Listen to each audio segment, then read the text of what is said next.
The Daily Currant is a comedy site. They're like The Onion. They make up stories. It's fun. And they made one up about Krugman. It was very logical. Krugman's always saying how deficits are not as big a deal as the rest of Washington is saying. Saying we got to fight them in the long term, but in the short term, austerity is not the way to go. So they did something funny. They put together a piece where they said that Krugman was $7 million in debt personally.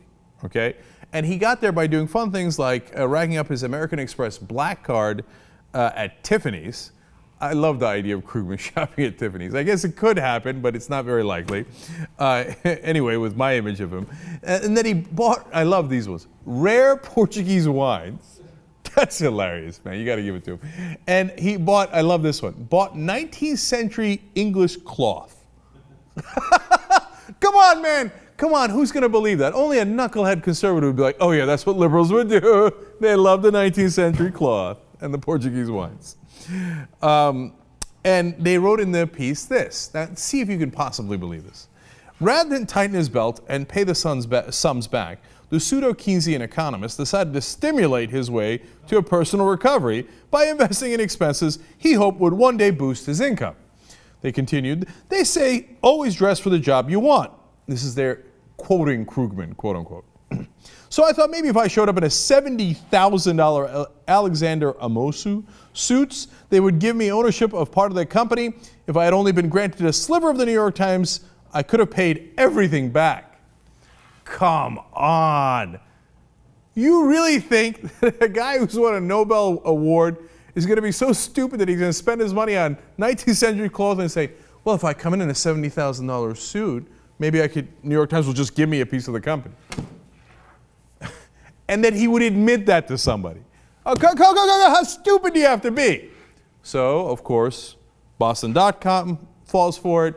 And not just Boston.com, you know it was going to happen, Breitbart. Of course! The Breitbart website runs with, look at Krugman! Ha ha! We got you! Oh, nice cloth and wine. They asked Krugman, hey, why did this rumor came about on Friday. Why didn't you say anything? He wrote this short little blog in the New York Times, which was awesome. I decided not to post anything about it. Instead, I wanted to wait and see which right-wing media outlets would fall for the hoax. And Breitbart.com came through. Now, if you'll excuse me, I have to go give a lavishly paid speech to Friends of Hamas. Awesome. Now, of course, Friends of Hamas is the group that Breitbart made up and wrote a whole story about Chuck Hagel getting paid from Friends of Hamas, because they had heard it from somebody who had heard it from someone else who had said a joke. Quality journalism over there at Breitbart.com, another winner. Now, what's funny is that the same website, Daily Currant, had made up a story about how Sarah Palin was going to join Al Jazeera. And the Washington Post had fallen for it. And that was a knuckleheaded move. Of course he shouldn't have fallen for that. That's crazy. That's not going to happen, right? But at the time, Breitbart.com wrote about how the Washington Post fell for it. And they're like, quote, there was only one problem. And the story of Palin joining Al Jazeera is, 100% false. Parker fell for an Onion-style satire published at the parody website, the Daily Currant.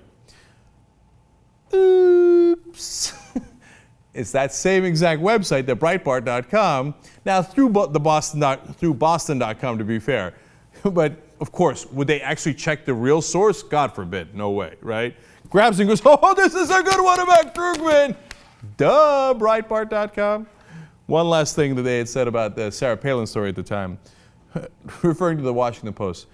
But never one to let facts get in the way of a good narrative. That we meant to do that post, merely added a correction. Huh. Now, did Breitbart.com add a correction? Nope. They just deleted the post and never said anything about it again. What was it? Did we say that? We didn't say that. Did we post that? Anybody see? Anybody see? Yeah, we saw it. Losers.